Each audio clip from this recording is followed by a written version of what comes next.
আপনারা দেখছেন শ্যামের রান্নাঘর। আমি হচ্ছে শ্যাম। আজকের ভিডিও হচ্ছে রুই মাছের কারি।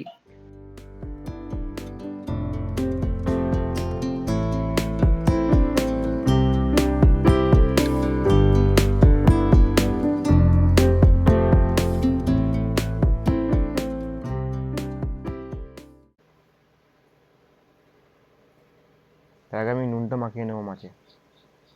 আমি শুধু মাঝখানে কাঁটাটা বাদ দিয়ে মাছগুলোকে বার করে নিয়েছি। একটা গোটা মাছ নিয়ে এসেছিলাম, তা থেকে এই অংশটা আমি বার করে নিয়ে এবার রান্না করবো।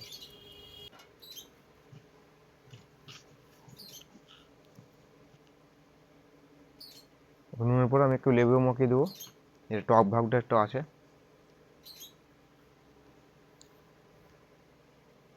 আর একটু দিয়ে দেবো।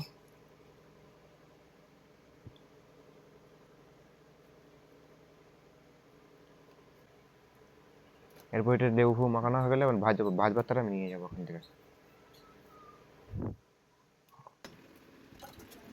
এই ভাজটা আমি নিয়ে চলে এলাম।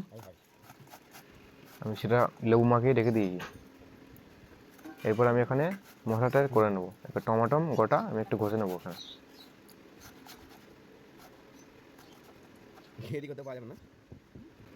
কেটে দিচ্ছি না, কারণ ঘষে নিলে একটু বাটা বাটা টাইপের হয়ে যায়। পেঁয়াজটাকেও আমি একটু ঘষে নেবো এখানে, এটা বাটা টাইপের হয়ে যাবে, গ্রেভিটা ভালো হবে।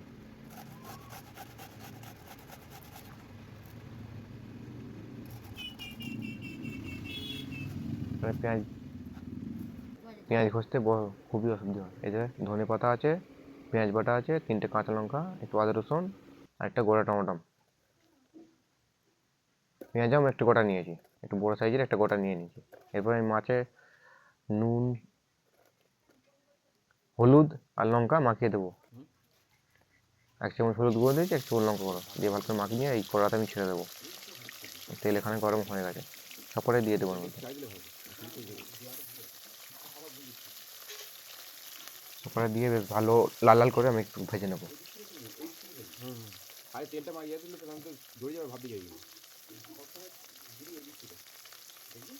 ততক্ষণ ভাজা হোক, আপনার ভিডিওটা লাইক ও শেয়ার করুন, কারণ আপনারা যতই শেয়ার করবে ভিডিওটা ততই লোকের কাছে যাবে, তত বেশি লোক দেখবে ভিডিওটা। এই যে আমার দুটো বেশ ভাজা হয়ে গেছে, আমি তুলে নিয়েছি। এই দুটো এখনো ভাজা হচ্ছে, এই দুটো হয়ে গেলে তুলে নেব। বেশি বেশি আর বাকি নেই ভাজতে, প্রায় হয়ে গেছে। এই তো তুলে নিয়েছেন, হয়ে গেছে ভাজা আমার। আমি ডিশে তুলে নিয়ে এবার আমি এতে আদা আর রসুন বাটাটা একটু দিয়ে দেবো, একটু ভালো করে 1 মিনিটের মতন ভেজে নেবো। এটা আবার পেঁয়াজটা আমি দিয়ে দেবো। পেঁয়াজটা বেশিক্ষণ ভাজলে চলবে না, কারণ বেশিক্ষণ ভাজলে একটু তিতকুটে হয়ে যাবে। এটা এরকম 1 মিনিটের মতন একটু নেড়ে নেবো আমি ভালো করে।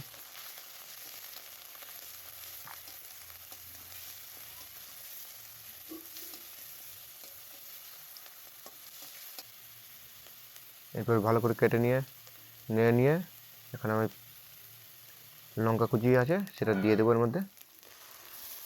টমেটো বাটাটাও অ্যাড করে দেবো।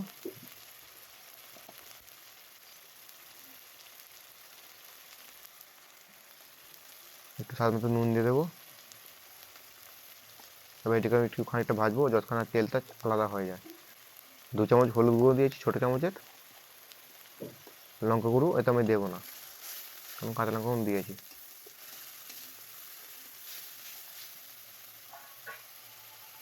একটু ভালো করে ভাজবো।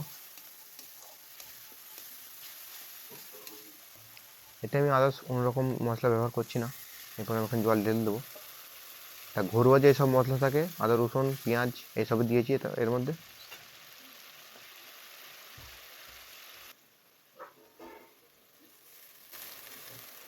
আপনারা চাইলেন জিরে আর ধনেটা অ্যাড করতে পারেন। এই ধনে পাতাটা আমি এখানে দিয়ে দেবো।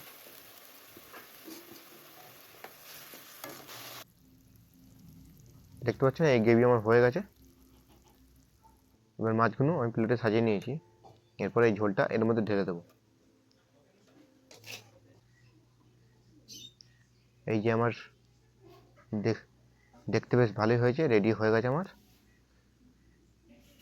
রুই মাছের কারি।